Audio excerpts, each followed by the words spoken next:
Bismillahirrahmanirrahim. Assalamualaikum warahmatullahi wabarakatuh. Bismillahirrahmanirrahim. Bismillahirrahmanirrahim. Wassalatu wassalamu ala Rasulillah Sayyidina Muhammad ibn Abdillah wa ala alihi wa sahbihi wa man wala.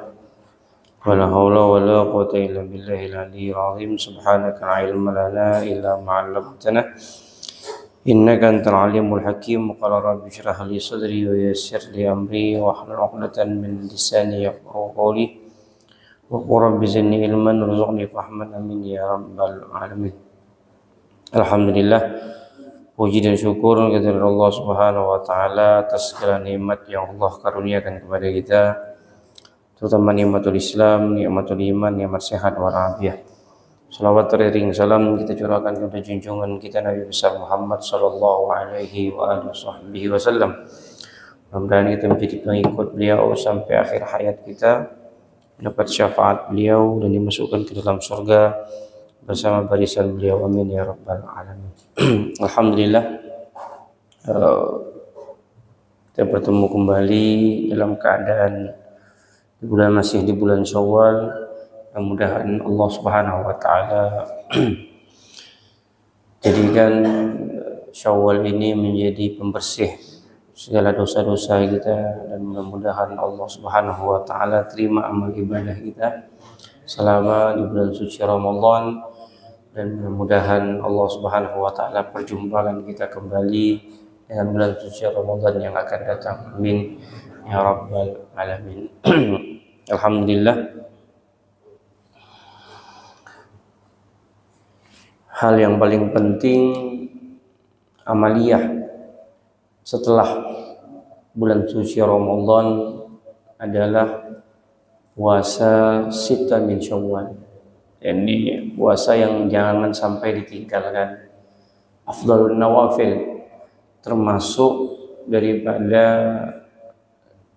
hal-hal yang paling istimewa, amal ibadah puasa yang paling istimewa setelah bulan Ramadan, yaitu 6 hari di bulan Syawal. Maka Nabi mengatakan, man shoma ramadhana fa atba'ahu sitta min Syawal fa ka'annama shauma dahra kullah. Barang siapa yang telah menyelesaikan bulan suci Ramadan, kemudian dia mengikutkannya setelah Ramadan, yaitu setelah 1 Syawal, dengan puasa 6 hari di bulan Syawal, maka pahala yang Allah berikan faka'annama shoma dahar kullah, seakan-akan orang tersebut telah berpuasa 1 tahun penuh dia isi dengan puasa. Kan kita tidak mungkin puasa 1 tahun penuh itu kita puasa, tidak mungkin. Tapi orang yang bisa berpuasa 6 hari di bulan Syawal, maka Allah berikan pahala seperti orang puasa 1 tahun penuh. Nah, itulah keistimewaan sita min Syawal. Nah, puasa sita min Syawal sebenarnya afdolnya itu setelah tanggal 1. Tanggal 1 Syawal sepakat haram berpuasa. Jadi 1 Syawal itu tidak boleh ada yang berpuasa, haram. Apapun bentuknya, 1 Syawal itu adalah hari di mana kita berhari raya. Nah, di tanggal 2 sebenarnya kita sudah dituntut untuk puasa. Untuk puasa Syawal. Tanggal 2, 3, 4, 5, 6, 7. Nah, hari ke-8 barulah yang namanya hari raya. Kalau kita bilang sekarang ini hari raya ketupat atau hari raya orang yang puasa 6 hari. Jadi tanggal 8 Syawal itu lebaran kembali. Kalau di tempat saya belajar dulu, lebaran yang paling mewahnya itu ya di tanggal 8, bukan tanggal 1. Tanggal 1 itu ya cuman sholat, salaman, habis itu tidur selesai, karena malamnya udah ibadah, khataman Quran apa semuanya selesai, habis sholat Idul Fitri makan sebentar, salaman, makan, tidur. Kaget juga waktu awal-awal datang kan, nah ini lebaran ke bukan nih? Betul-betul sikit lebaran macam gini nih. Rupanya lebarannya nanti tanggal 2 kita puasa lagi, 2, 3, 4, 5, 6, 7. Tanggal 8 barulah yang namanya lebaran. Lebaran sampai 2 hari itu keliling rumah apa semuanya, rame-rame datang ke rumah. Kalau bahasanya itu uwatan. Jadi satu kompi ini datang ke rumah. Dipilihlah orang-orang yang tokoh-tokoh masyarakat apa semuanya didatangin. Intinya kembali lagi hadis tersebut mengingatkan kepada kita ada satu amaliyah yang harus kita lakukan, yaitu dengan melaksanakan puasa 6 hari. Kemudian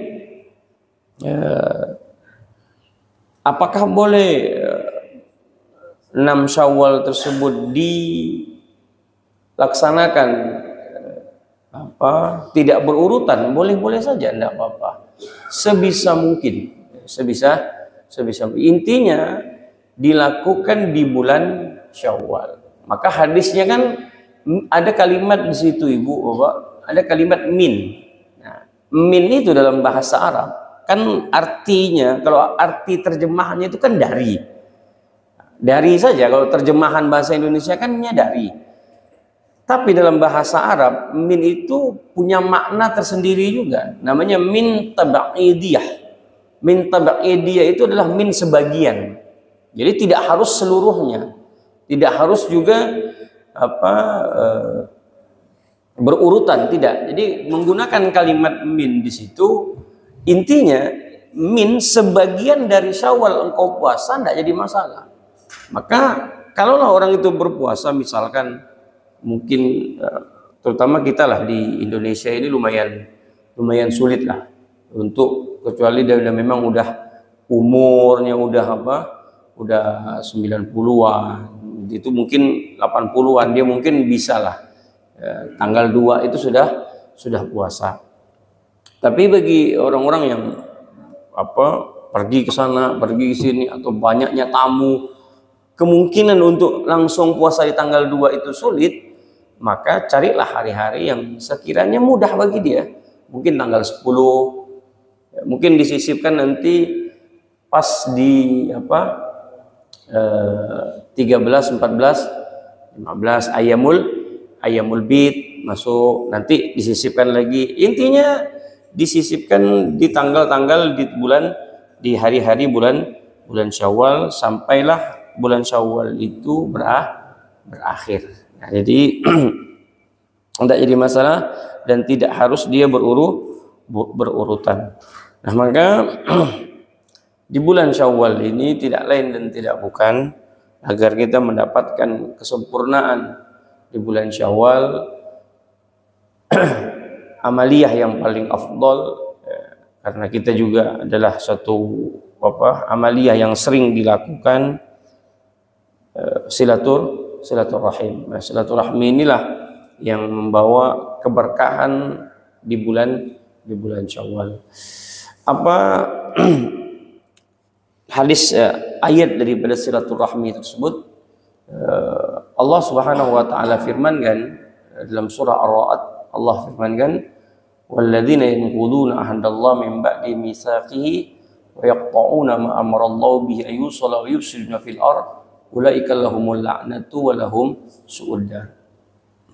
Allah merintahkan kita untuk menyambung tali silaturahim, dan Allah melaknat orang yang memutuskan tali silaturahim. Ulaika lahumul la'natu wa lahum su'ud dar. Ada 2 ancaman Allah bagi orang yang memutuskan tali silaturahmi. Pertama, Allah laknat, dan yang kedua, Allah tempatkan dia di sejelek-jeleknya tempat, yaitu di neraka. Nah, maka kalau lah kita memang tidak senang, atau mungkin dulunya akrab, mungkin karena makanya orang itu tidak usah gak terlalu akrab benar, sampai mau nanti kalau ada kelas sedikit bayar, lihat saja sampai mati-matian akrabnya itu kayak Tapi nanti kalau udah ada sedikit kelas apa semuanya, maka Nabi memberikan satu konsep dalam kita bersosial, baik sama istri juga, sama istri, sama anak. Konsepnya itu apa? Habibak yauman ma wa bughd habibak yauman ma. Jangan antum cinta sama orang tuh cinta mati itu, enggak ada. Cinta mati itu hanya Allah dan Rasul. Yang lainnya enggak. Kita bisa marah, sama istri bisa marah, sama anak bisa marah. Kita cinta, tapi ingat, cintanya kita, marahnya kita tidak lain dan tidak bukan itu hanya karena Allah. Jadi kalau hubungan itu dibina karena Allah, insya Allah langgeng. Tapi kalau hubungan tidak dibina karena Allah, tidak lama. Hubungan dibina karena harta, iya, hartanya habis selesai. Hubungan dikarenakan cantik, apa semuanya hilang, cantiknya selesai. Hubungan dibina karena martabat, harkat, martabat, jabatan, selesai jabatannya punah, luntur, apalagi itu kan udah konsepnya Nabi. Konsepnya Nabi itu walaupun itu di hadis nikah, tapi hadis ini bisa kita jadikan satu patokan. Nabi mengatakan boleh kau menikahi perempuan itu karena cantiknya, karena hartanya, karena keturunannya, karena harkat dan martabatnya, boleh. Tapi ingat, fadfar bidzati dini taribat yadak. Apa kata Rasulullah? Semua itu Rasulullah bolehkan. Kriteriamu harus cantik, harus punya duit, ini perempuan, harus punya harkat dan martabat bagus, keturunan baik-baik, boleh. Tapi apa kata Rasulullah? Semua itu bisa hilang. Yang boleh kau pegang, fadfar bidzati dini taribat yadak. Yang bisa kau pegang itu apa? Orang yang punya agamanya kuat, selesai. Kalau dia punya agamanya kuat, insya Allah selamat. Karena neraca timbangan kehidupannya itu agama, bukan finansial, bukan apa enggak. Agama. Dia mempertahankan hubungannya pun karena agama. Kalaulah hubungan tersebut dibangun karena ekonomi, karena apa semua, susah. Bukan apakah kita tak pengen cantik, pengen. Apakah kita tak pengen orang yang berduit, pengen kok. Semuanya kita kepengen. Tapi Rasulullah memberikan suatu hal di mana konsep kehidupan kita tidak lain dan tidak bukan adalah agama. Jangan pisahkan agama dengan kehidupan kita. Kita bukan orang-orang sekuler, bukan. Kita bukan orang yang kalau urusan agama ya agama, urusan dunia tak boleh ikutkan dengan agama, itu sekularisme. Tidak boleh itu. Orang-orang seperti itu tidak bisa.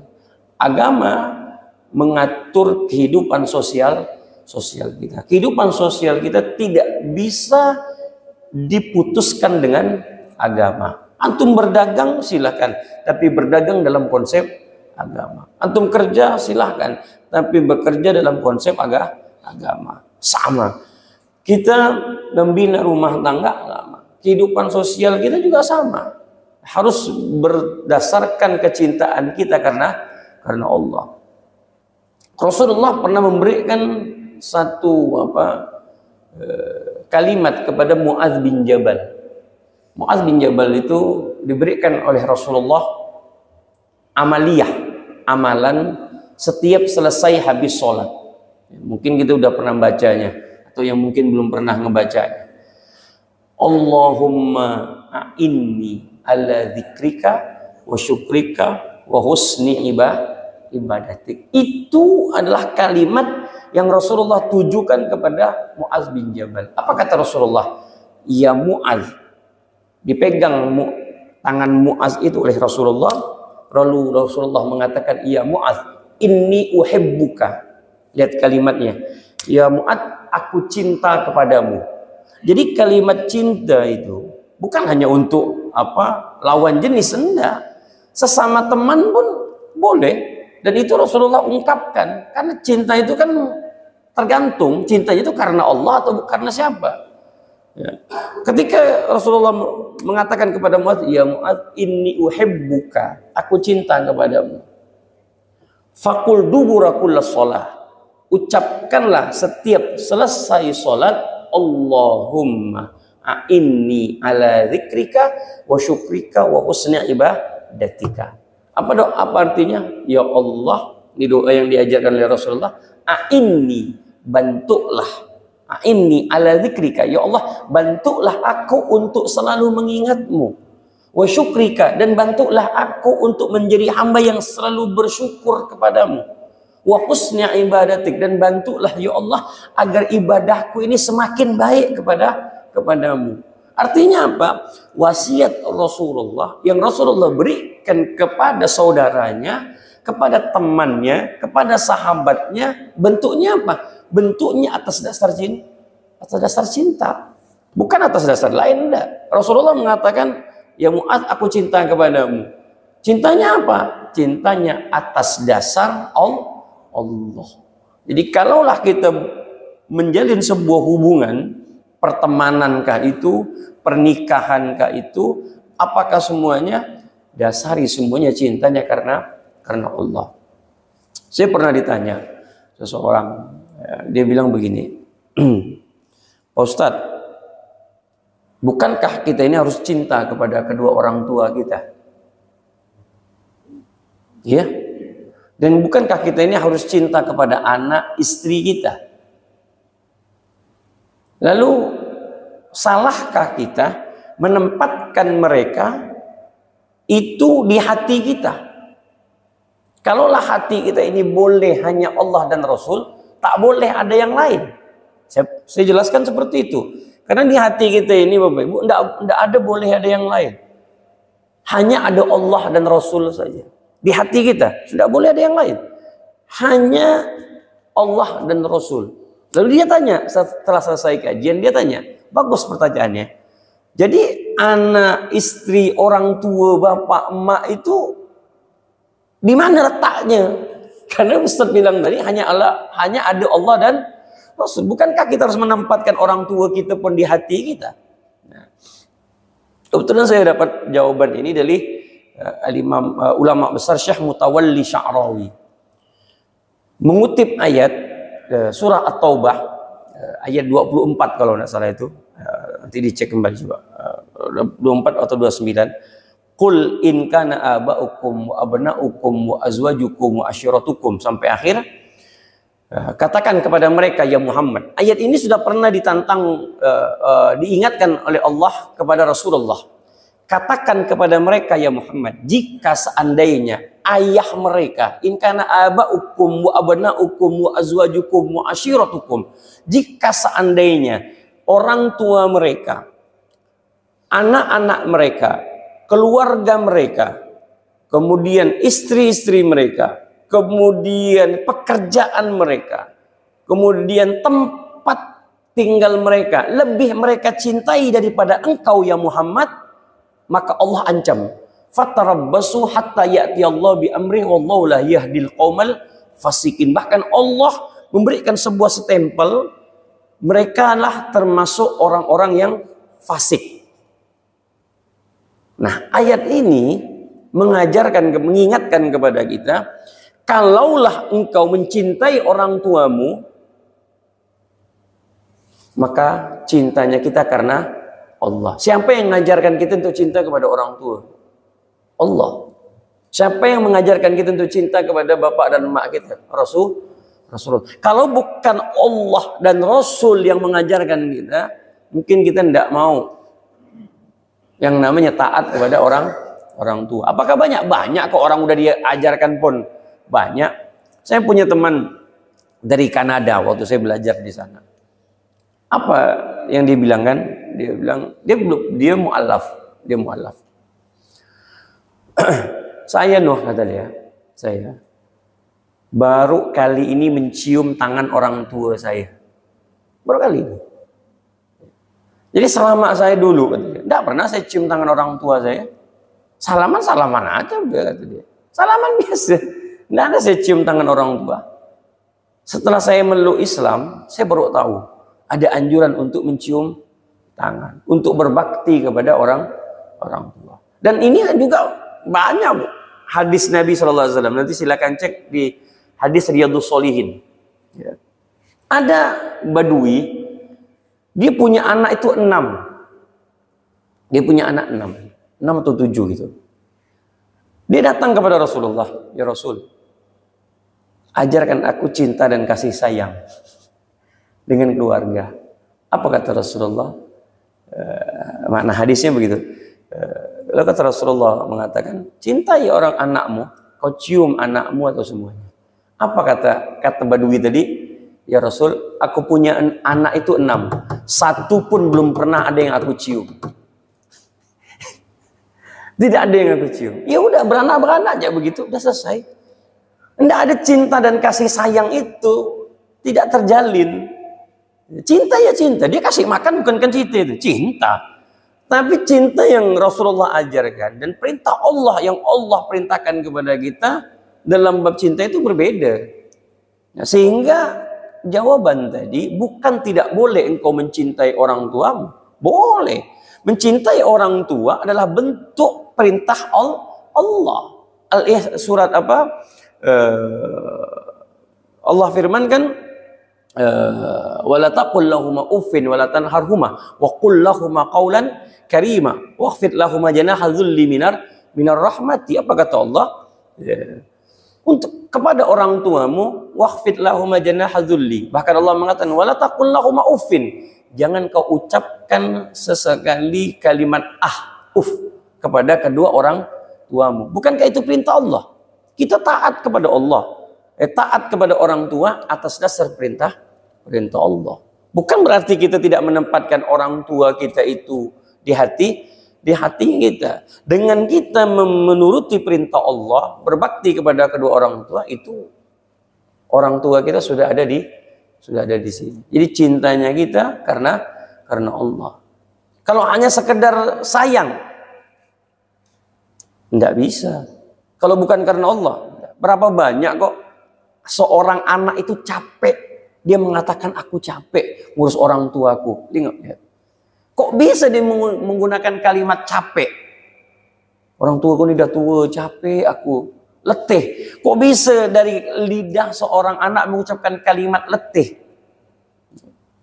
Oke lah, katakan dia bisa letih. Tapi kalau seandainya dia berdasarkan cintanya karena Allah, maka kalimat itu tidak akan pernah keluar. Capek pasti manusiawi. Tapi kalau untuk mengeluh, tidak mungkin. Kalau memang dia cintanya karena Allah. Orang kalimat tidak boleh, apalagi kalimat capek. Kalimat aja tidak boleh. Itu sebenarnya itu kalau kita menggunakan terjemah bahasa Arab ya lah. Itu kalimat yang udah paling rendah sekali. Jadi protes pun tak boleh.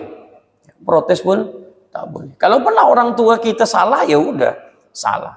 Tidak ada hak bagi kita untuk menyalahkan dia. Bahkan kalau orang tua itu kafir sekalipun, ya udah selesai begitu saja. Ya urusan dia dengan Allah. Tapi baktinya kita kepada kedua orang tua, baktinya dia kepada orang tuanya tetap harus terjadi. Nah, itu makna perintah. Apakah dia tidak cinta kepada anak, tempat pekerjaannya? Cinta. Cintai pekerjaanmu, tapi cintai pekerjaanmu itu karena Allah. Kalau cintanya karena Allah, insya Allah selamat. Apalagi semuanya lah. Bentuk pertemanan pun didasarkan cintanya karena Allah. Kalau tidak karena Allah, maka sulit. Terjalinnya untuk lama itu, langgeng itu akan berat. Banyak orang yang berteman sebentar. Mungkin saat itu dia punya jabatan, saat uangnya lagi banyak, saat ini semuanya. Tapi kalau setelah itu jatuh, berapa banyak lari. Teman yang tadinya mendekati, lari. Karena babnya bab uang, babnya bab fulus. Tapi kalau terjalinnya karena Allah, insya Allah selamat. Insya Allah selamat. Nah, kalaulah kita telah tahu konsep Islam mengajarkan kita seperti tadi, maka hubungan silaturahim wajiblah kita jalani. Wajib. Artinya tidak pandang. Miskinkah dia, kayahkah dia, rendahkah dia, siapapun dia. Ya kalau memang bisa sempat apa semuanya, ya sambung tali silaturahim. Terkadang yang membuat tali silaturahmi itu putus, kenapa? Karena yang kaya merasa jumawa, dikatakan siapa dia? Harus aku datang ke rumah dia. Dialah harus datang ke rumah aku. Nanti yang si miskin pemikirannya pun beda. Si miskin bilang, ndak aku ke rumah dia. Nanti dikira aku nak minta duit dia pula. Kan? Jadi tak ketemu lah yang namanya silaturahim. Kalau semuanya ada ego. Semua kita kan punya ego, Pak. Siapapun lah ada ego. Egoisme kita tuh kuat, tinggi. Kalau tidak ditundukkan hawa nafsu itu dengan apa? Dengan Islam, tundukkan dengan agamanya Allah, perintahnya Rasulullah, mungkin ego kita maunya kita sendiri. Kalau tidak kita bawa, tidak kita bimbing dengan ajarannya Allah, maka maunya kita itu ya menentang terus. Nafsu kan selalu ingin mengajak kita dalam kejahatan. Siapa dia? Aku pun ndak hidup sama dia, Pak. Artinya sulit, Pak. Dendam apa semua itu kan ego kita semua. Apa sih yang membuat kita dendam kepada seseorang itu apa? Mungkin karena ucapan dia kan. Kalimat dia yang mungkin menyinggung hati kita, menggores hati kita. Apalagi? Ya, mungkin dia pernah menghina, mungkin. Apalagi? Apa yang membuat kita benci sama dia? Coba kita refleksi lagi. Apa yang membuat kita itu tidak mau negor dia itu kenapa? Coba. Apa hal? Apa penyebabnya? Apakah karena kalau cuman anekannya karena hal dunia, Rasulullah pernah ajarkan kepada kita cara memaafkan. Siapa itu? Nabi SAW pernah memaafkan seseorang yang tidak tanggung-tanggung. Orang yang telah membunuh pamannya, Sayyidina Hamzah bin Abdul Muttalib. Tidak tanggung-tanggung. Hindun itu cara membunuh pamannya Rasulullah, udah dibunuh oleh Wahsy, kemudian terjatuhlah badan Sayyidina Hamzah, dia ambil pisau, dia belah perutnya. Bayangkan, dibelah perut Sayyidina Hamzah, kemudian dia robek, dia ambil jantungnya, dia makan.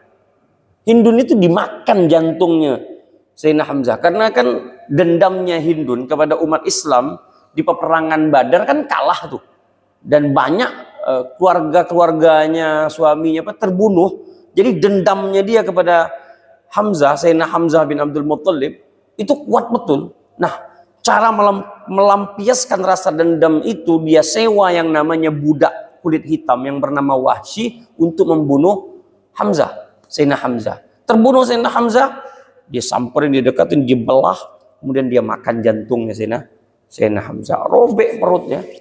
Tapi subhanallah, Hindun dan Wahsy ini masuk Islam. Bayangkan, orang yang pernah ngebunuh, bukan hanya ngebunuh, artinya memutilasi bahasanya kita kalau sekarang kan, ada di depan matanya Rasulullah dan meminta maaf dan masuk Islam. Tapi apa? Nabi SAW mengatakan, ahlan wa sahlan, tidak ada sedikit pun dendam, tidak ada sedikit pun dendam Rasulullah. Bahkan Rasulullah gembira ketika melihat Hindun itu masuk Islam, dan Hindun berkata, aku akan menebus kesalahan yang pernah aku lakukan. Ya, kalau tidak salah itu di peperangan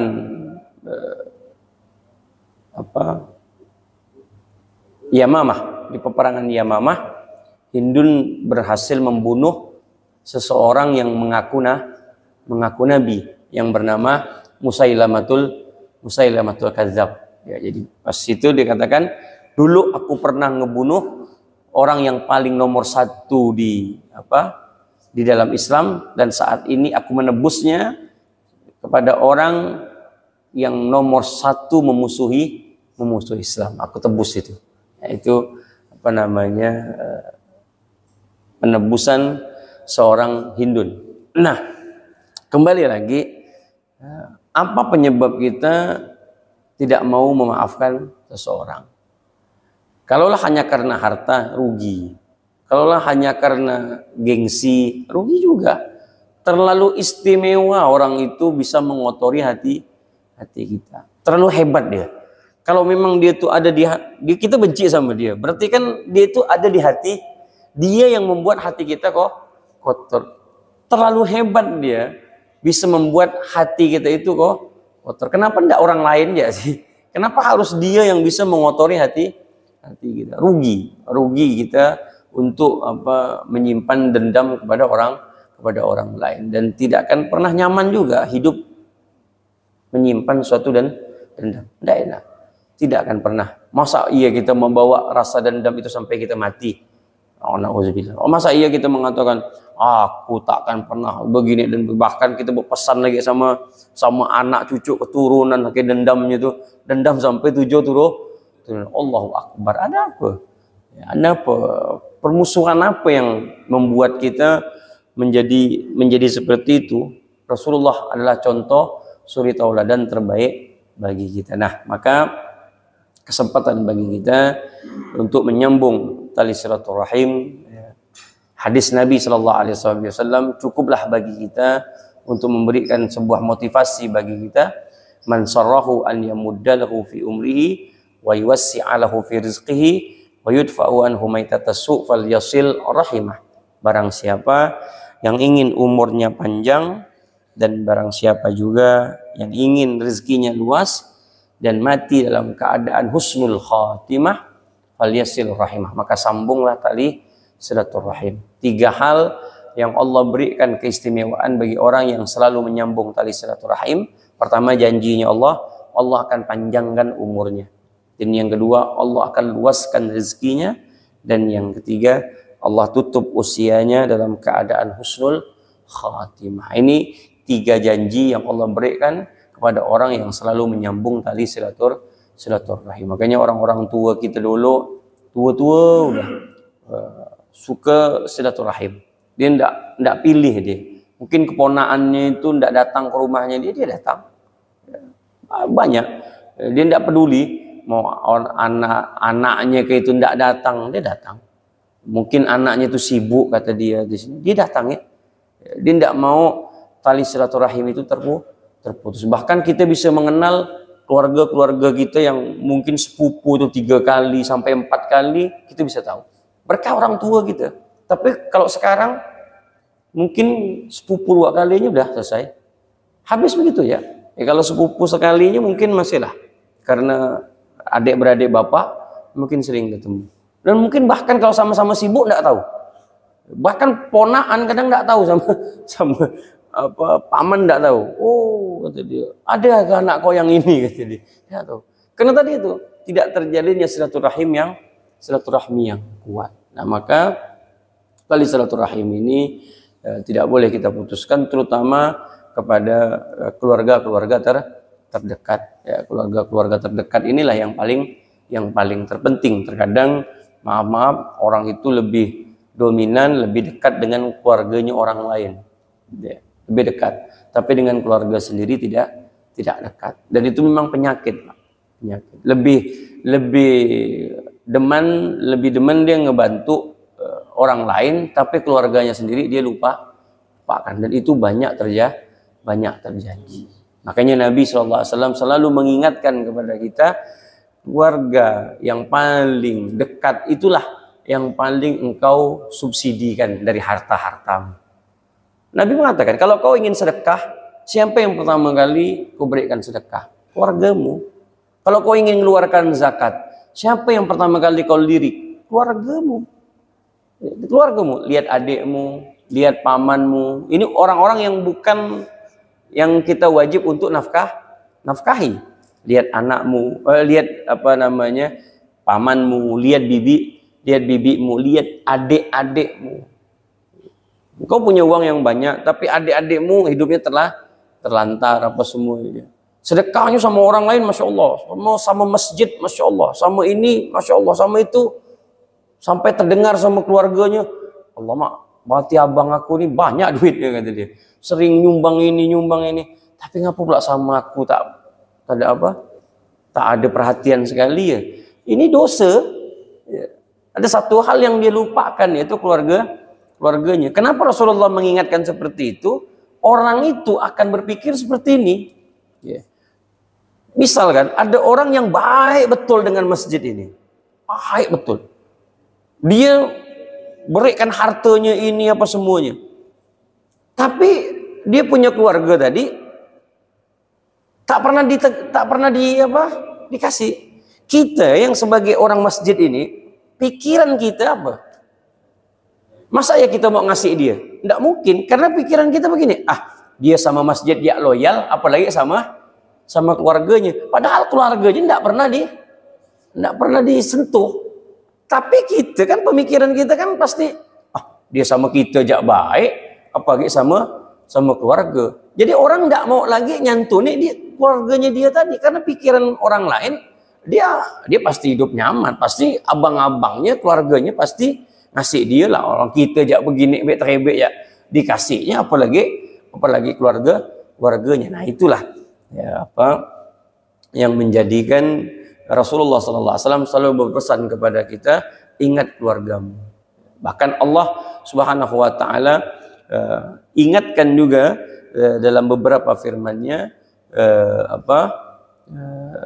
wadzawil qurba. Jadi orang yang paling dekat denganmu itu adalah orang yang paling kau kedepankan, keluargamu. Jangan cari orang lain dulu. Orang lain itu ya nantilah. Ya udah selesai keluarga kita, barulah orang lain. Kan Allah juga firmankan, qu anfusakum wa ahlikum jaga kita, anak kita, istri, kemudian keluarga terdekat, barulah nanti cari di luar. Nah, kira-kira seperti itu. Maka inilah kesempatan bagi kita masih di bulan Syawal ini, tidak mampu mungkin dengan langsung ya, media sosial kita gunakan untuk meminta maaf kepada orang yang mungkin selama hidup mungkin kita berbuat salah atau apa semuanya. Intinya memaafkan dan membuka pintu maaf. Nah, mudah-mudahan Allah Subhanahu Wa Taala berikan keberkahan kepada kita, khususnya di bulan Syawal ini. Mudah-mudahan Allah Subhanahu Wa Taala selamatkan kita, amin ya rabbal alamin. Sambil nunggu waktu syuruk, silakan, masih ada 7 menit. Ibu silakan.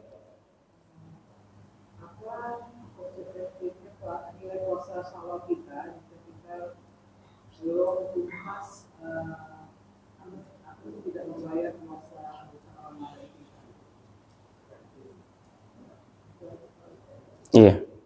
Sip, ada lagi coba? Silakan. Ada lagi pertanyaan? Sudah. Assalamualaikum warahmatullahi wabarakatuh. Kaitan dengan indun dan wasi itu, saya pernah dengar. Memang Rasulullah memaafkannya, tapi Rasulullah tidak mau menegurnya. Iya. Maksudnya, ya Rasulullah sudah selalu mengingat kejadian yang dia memakan hati pamannya itu. Jadi setelah dia katakanlah dia cukup, saya dengar dia pakai cadar dan dibalik tirai, dia minta maaf ke Rasulullah. Ya Rasulullah maafkan, tetapi Rasulullah minta pada dia kau jauh-jauh dari itu. Maksudnya dia tidak mengingat tadi. Itu soal dia. Ini bagaimana? Terus kadang kita ini kan kita tidak mengalaminya. Seperti kita ini kan ngomongkan soal misalnya dendam apa itu kan, kadang kita tidak mengalaminya. Jadi ya katakanlah nyaman saja ngomongnya itu kan. Tapi pas kita mengalaminya kejadian seperti itu, katakanlah kita sakit hati dengan orang, itu baru terasa hati kita itu. Katakanlah ujian itu tidak menimpa kita, jadi kita ini sekat saja ngomongnya, blok-blok saja. Nah ini bagaimana menurut Habib di KPR ini? Mau istirahat, terima kasih. Wassalamualaikum warahmatullahi wabarakatuh. Assalamualaikum warahmatullahi wabarakatuh. 3 pertanyaan. Yang pertama, apa tadi? Puasa Ibu ya? Puasa qadha.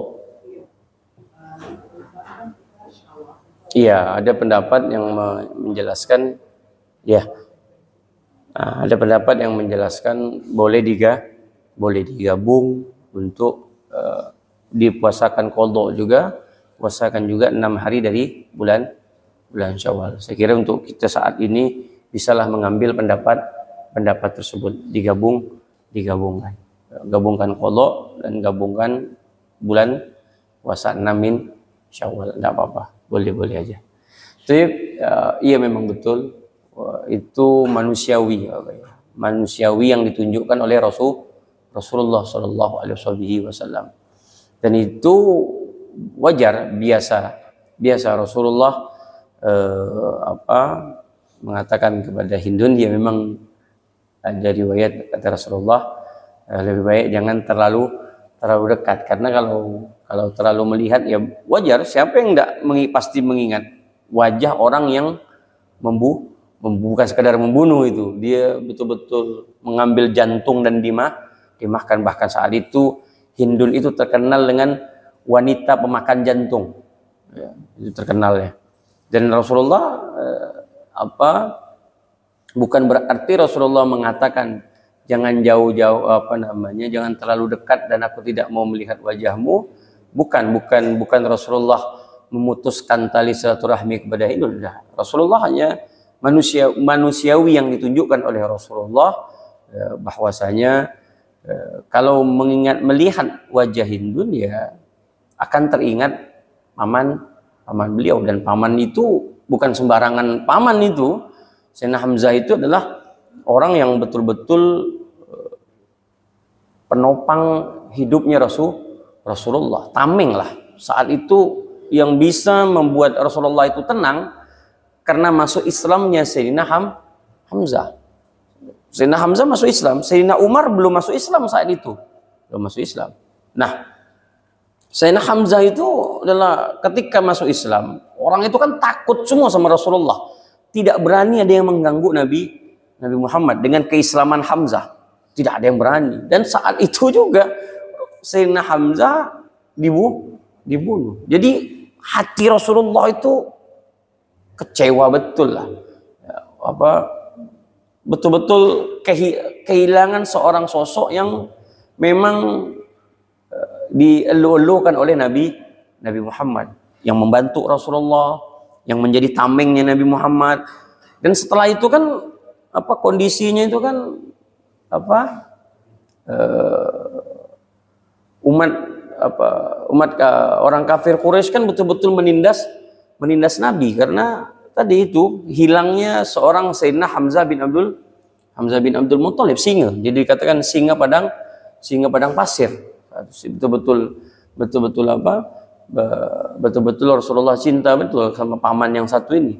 Nah, Hindun tidak meminta maaf, iya, tapi Rasulullah mengatakan kalimat tadi, ya wajar. Ya sama dengan kita begini, antum dekat sama dia nih, dekat betul, sejawat lah, sehidup semati lah berkawan nih. Suatu hari clash, membuat retaklah pertemanan. Apakah antum harus memutuskan tali silaturahmi? Enggak. Tapi apakah antum akan dekat lagi sama dia? Enggak juga. Cukup kenal, say hello saja. Ketemu ahlan wa sahlan, enggak ketemu enggak dicari. Kalau dulu kan mungkin tiap hari, mana kau nih? Ya, duduk sini. Mana kau nih? Ada apa-apa dibantu gini. Karena dekat tadi. Tapi setelah itu selesai. Karena ada cekcok dikit, habis. Ya, cintanya bukan karena Allah tadi. Kalau cintanya karena Allah, enggak, insyaallah selamat. Dan Rasulullah menerapkan cintanya karena Allah, dan mengatakan kepada Hindu dengan kalimat seperti tadi, basyariyah, manusia. Wajar udah. Kita mengenang itu kan susah, Pak. Mengenang itu sulit. Hati itu kan, apalagi kalau perempuan. Kalau perempuan itu kan hatinya seperti kaca. Ya, bahasanya. Kalau kaca itu udah pecah, bisa disambung, tapi retaknya tak akan mungkin bisa kita sempurnakan, tak bisa. Sehebat apa tukang kaca berikan cermin pecah untuk dia nyambung, tak bisa. Pasti ada bekas. Sepintar-pintarnya pasti ada bekasnya. Itulah sifat perempuan, hati. Sama hati juga begitu. Susah hati itu, bergejolak, dendam semuanya. Tapi Rasulullah ajarkan kepada kita. Nabi Muhammad ajarkan kepada kita bagaimana cara membuka hati kita menjadi seorang kata pemaaf tadi. Kemudian terakhir apa tadi? Oh betul, itu biasa. Ingat firman Allah, wa tawasau bil haqqi wa tawasau bis sabr. Antum cari motivator mana yang hebat, sehebat apapun, ketika dia timpa musibah dia pintar. Carikan saya. Siapa? Mario Teguh. Kacau. Betapa hebatnya Mario Teguh itu. Maaf kita sebutkan. Saya ngefans sama Mario Teguh. Saya banyak saya baca. Karena saya pernah dengar dia banyak mengambil dari kitab Ihya Ulumuddin. Mario Teguh itu, dia mengambil referensinya, dia katakan, saya kagum dengan penulis Al-Ghazali, kata dia.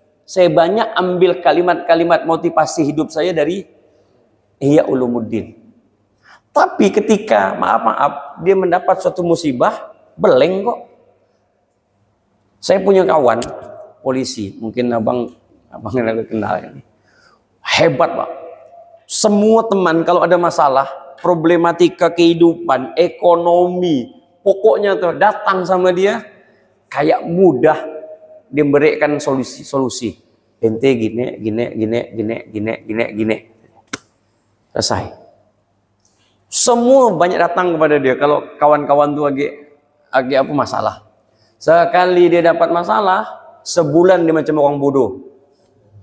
Depan saya dia, tertunduk dia. Wah, ente ini orang hebat katanya. Pikiran ente ini banyak orang yang terselamatkan kehidupan rumah tangganya ini gara-gara ente loh, kata saya. Apa ente ini macam orang bodoh, benar ini kata saya. Tak mampu tak saya untuk mikirkannya, Beb. Padahal masalah yang ini pernah dia selesaikan. Bahkan lebih parah lagi dia menyelesaikan masalah orang tuh. Memang tidak mampu. Sehingga Allah menggunakan kalimat watawasau bil haqqi watawasau bis sabr. Apa kalimat watawa itu? Coba buka terjemahannya. Saling nasihat menasehati. Berarti ada dua orang. Kita tak bisa mungkin jadi penyabar dalam kondisi sendiri. Tidak mungkin bisa. Ada orang yang harus menyabarkan kita. Walaupun hanya dengan kalimat sabar ya. Hati-hati. Kalimat itu kecil. Kau pandai ya. Kalau tak ada orang yang mengatakan itu. Stres Pak. Buktikan coba. Mampukah dia menahan sendiri tanpa dia harus curhat dengan orang lain? Hati-hati. Ketika orang dapat musibah kematian atau apa. Kalimat apa yang orang datangkan? Inna lillahi wa inna ilaihi rajiun. Sabar ente. Kan mau bilang apa? Kau bilang sabar ya. Kau belum bisa apa? Kau belum apa? Kau tak merasakan. Masa kau harus merasakannya baru? Enggak, memang begitu. Terus kalau misalkan bisa merasakan, bisa menghidupkan lagi, kan enggak bisa juga kan? Jadi kalimat sabar itu ya itu saja udah. Saling nasihat menasehati dalam kesabaran. Sabar ya, tenangkan ya, mantapkan ya. Semuanya hanya kepada Allah kita kembali. Udah kalimat itu aja. Kalimat itu walaupun yang nasihati itu bukan orang pintar, tapi dia bisa menenangkan hati gitu. Antum boleh coba dapat satu musibah, masalah, problem, antum curhat kepada orang yang mungkin bukan orang atasan. Mungkin levelnya dalam berpikir tidak seperti ente di atas. Dia cuma orang bawahan, cuma dia mau mendengarkan curhatan kita. Insya Allah tenang. Insya Allah ya. Coba aja. Walaupun dia cuma gini aja. Sabar bang ya. Cuman karena udah diluapkan, selesai. Kayak model ndak butuh jawaban juga. Ketika dia sudah mendengarkan tuh udah. Disitulah kalimat watawasau bis sabar. Watawasau bil haq. Saling nasihati dengan kebenaran. Saya ndak mungkin benar terus. Seorang ustadz siapapun ndak mungkin benar terus, pasti salah. Siapa yang bakal menasehatinya? Mungkin Anak majelis saya tidak berani nasihati saya, tapi ada orang yang berani menasihati saya. Siapa dia? Kakak kelas saya, guru-guru saya, orang-orang terdekat saya. Saya butuh nasihat. Kan tidak mungkin saya benar terus. Mungkin saya dalam jejak dakwahnya saya agak sedikit salah. Ada yang nasihati saya, ya memang betul, dan itu harus diterima. Tidak bisa gitu menjadi orang yang kebenaran. Saya tak mungkin salah. Siapa kau? Begitu. Orang Rasulullah jadi ditegur oleh Nabi oleh Allah Subhanahu wa taala ya, dengan dalam firman-Nya, abasa wa tawalla ja'ahul a'ma wa mayudrika la'allahu yazakka wa yadhakkaru fatanfahu dzikra. Ketika Rasulullah bermuka masam dengan Abdullah bin Ummi Maktum, ketika Rasulullah saat itu betul Rasulullah lagi dakwah dengan Abu Lahab, Abu Jahal, Abu Sofyan. Ini Abdullah tahu-tahu datang kepengen diprioritaskan, nanya langsung, pengen dijawab. Dia tidak tahu Rasulullah ini lagi ngomong nih, tapi apa? Allah tegur Rasulullah karena malingkan wajah, apa namanya tuh, muka masam lah. Abus itu muka agak cemberut lah Rasulullah dengan Abdullah ini. Itu manusiawinya Rasulullah. Rasulullah manusia tapi bukan seperti kita. Rasulullah basyarun lakal basyar. Jadi kalau kalimat itu ketika ada orang mengatakan sabarlah, kau tuh tak tahu masalah apa yang aku rasakan. Nah kalau semuanya begitu tak ada yang mau menasehati. Dia pun akan bilang, bang, kalau abang tahu masalah abang ini kecil, saya pernah merasakan lebih parah lagi daripada ini. Kan kacau juga kalau dia ngomong begitu. Alamak, masalah abang nih, masalah apa sih? Dunia, rumah tangga, apa semuanya. Lalu dia bilang, saya nih, kata dia, 3 kali jatuh rumah tangga saya nih, kata dia. Mau masa ya ada orang yang harus menasehati kita yang masa lalunya harus lebih kelam daripada kita. Kan tidak mungkin. Masa kita harus cari, kau belum tahu ya, kata dia, macam mana putus cinta. Masa ada orang yang harus menasehati kita, ini orang yang tak pernah putus cinta. Tak bisa juga. Kan mungkin dia membaca pengalaman bukan dari diri dia bisa membaca pengalaman dari orang lain. Kan bisa belajar. Tidak harus juga dia yang jatuh dengan permasalahan tadi. Mungkin dia baca, mungkin dia ini. Intinya begitu. Ketika kita dalam masalah, kita butuh orang. Paling tidak kita butuh Allah Subhanahu wa taala yang paling utama. Kalau kita menyelesaikannya sendiri tidak mampu. Kita perlu orang yang menyabarkan kita baik dalam ibadah sama, dalam ibadah, dalam taat. Ada orang tidak mungkin kita taat, sekarang kita lemah, ada kawan, ayolah majelis, ayolah. Begitulah hidup. Jadi kita tak bisa hidup itu sendiri. Kita harus punya relasi circle lah.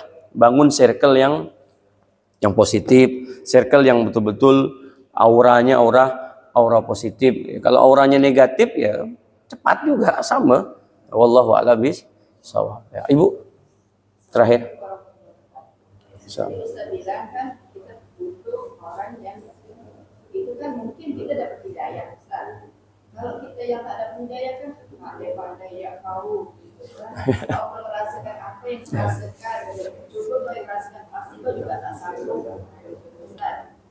Terus yang keduanya, ini Ustaz, misalnya kita ada orang yang bermasalah dengan kita, terus rasanya pun dia minta maafkan, aku sih maafkan kau, tapi hatiku tak gimana ya?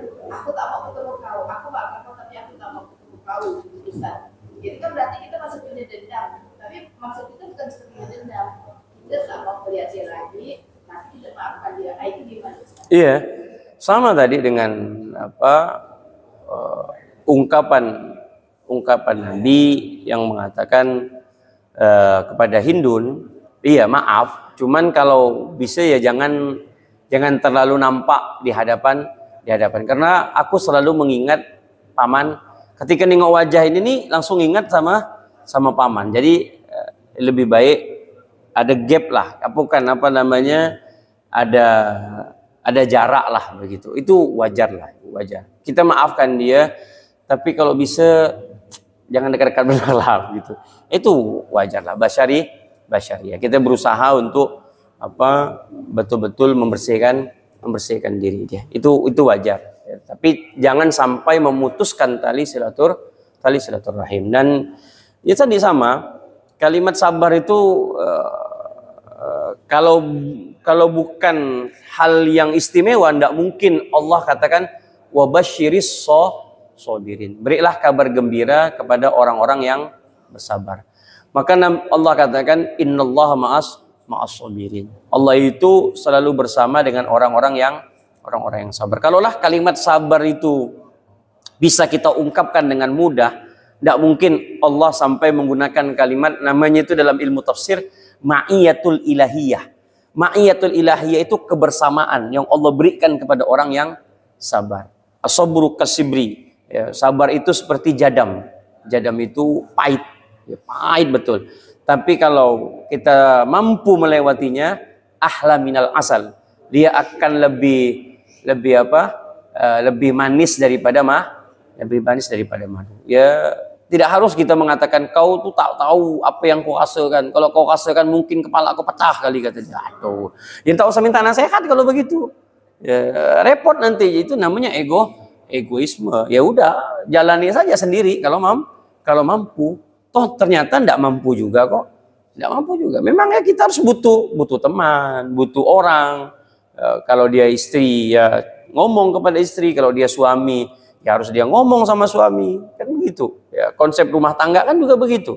Jadi seorang suami itu bukan hanya sekedar jadi suami, dia mungkin jadi bapak, dia mungkin jadi abang untuk istrinya, dia mungkin pastinya jadi suami, pokoknya semualah komplit, atau teman, apa semuanya. Ya, begitulah. Tapi ya jangan curhat kepada orang yang lawan jenis, itu bahaya, Pak. Ya, hati-hati. Kalau curhat sama orang yang lawan jenis itu paling bahaya. Saya paling tidak mau curhat, ada maaf kalau di WA ya, ada lawan jenis curhat sama saya tidak mau. Saya tidak mau terlalu melayani panjang, selesai. Karena saya sudah punya banyak pengalaman. Ujung-ujungnya berat, urusannya berat. Saya sudah berapa kali dah. Makanya kontak saya, mau itu ibu-ibu mau itu, kalau babnya perempuan, saya sekedar saja menjawab. Kalau memang bisa nanti ketemu di majelis, saya jelaskan sepanjang-panjangnya, saya kasih waktu. Tapi kalau udah babnya WA, saya udah tahu ujung-ujungnya. Apalagi maaf, yang diajak lawan jenis ini yang enggak punya suami, atau mungkin masih gadis, atau ujung-ujungnya awalnya bagus. Ya, bahkan curhatnya bagus, Masya Allah. Pak Ustadz, tolong bimbing saya ini pakai cadar, cuman begitulah orang tua saya tidak menyetujui begini. Tak panjang lebar, tak panjang lebar. Ujung-ujungnya jadikan saya yang kedua, Pak Ustadz, katanya. Ayo ujung-ujungnya boleh enggak jadi imam, Pak Ustadz, katanya. Jadi itu berat. Jadi lebih saya tak mampu ya begitu. Jadi kalau babnya berhubungan dengan begini ini, saya bilang nanti ketemu di majelis saja. Berat. Jadi enggak mampu. Kalau ada bab curhat begini ini enggak mampu. Itu lebih baik ditinggalkan. Wallahu a'lam bishawab. Mudah-mudahan Allah Subhanahu wa taala panjangkan umur kita, sehatkan badan kita, amin ya rabbal alamin. Saya ucapkan juga minal aid